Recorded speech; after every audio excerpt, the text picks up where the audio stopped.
दोस्तों जरा सोचिए, इस दुनिया में सबसे कठिन काम क्या है?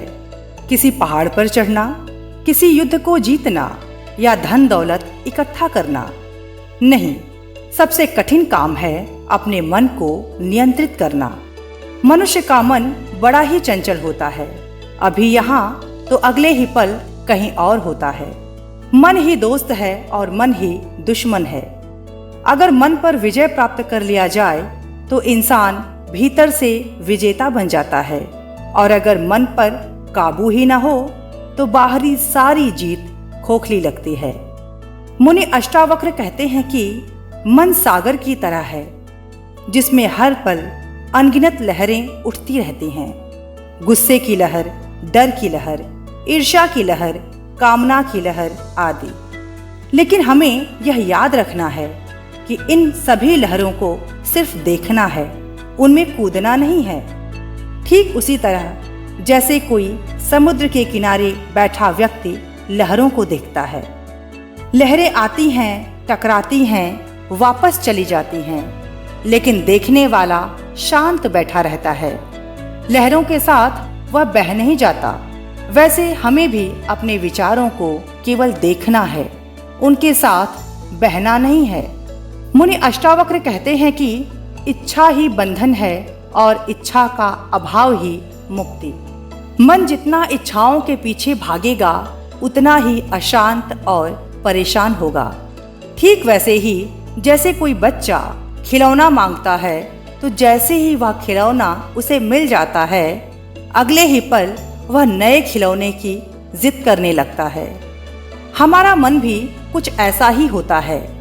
एक इच्छा पूरी हुई नहीं कि दूसरी इच्छा उत्पन्न हो जाती है।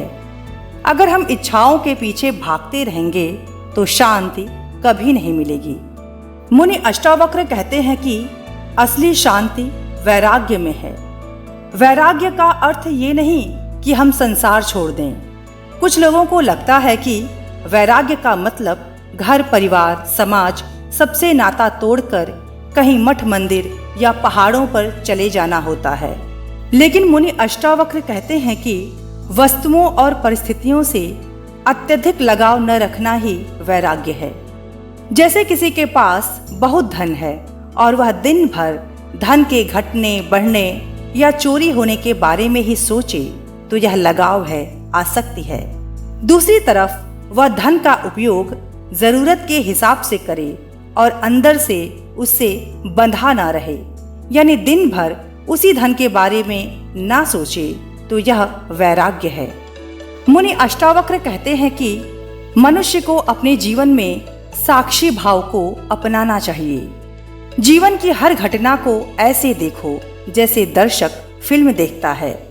फिल्म में हंसी भी है, खुशी भी है, आंसू भी है, डर भी है, लेकिन दर्शक जानता है कि यह सिर्फ फिल्म है। वैसे ही जीवन की घटनाएं भी आती जाती रहती हैं। अगर हम केवल साक्षी बने रहें तो मन कभी परेशान नहीं होगा। मन को शांत व नियंत्रित करने के लिए सबसे अच्छा उपाय माना जाता है मौन या ध्यान। जब हम मौन में बैठते हैं और श्वासों पर ध्यान केंद्रित करते हैं तो विचारों का शोर धीमा हो जाता है और मौन घटित होता है। जैसे टीवी की आवाज बहुत तेज हो और आप वॉल्यूम कम कर दें तो शांति मिलती है। ठीक उसी तरह ध्यान मन की आवाज को धीरे धीरे कम करता है तो भीतर की शांति चमक उठती है।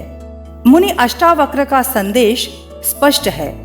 मन को जीत लो तो सारी दुनिया तुम्हारे चरणों में होगी।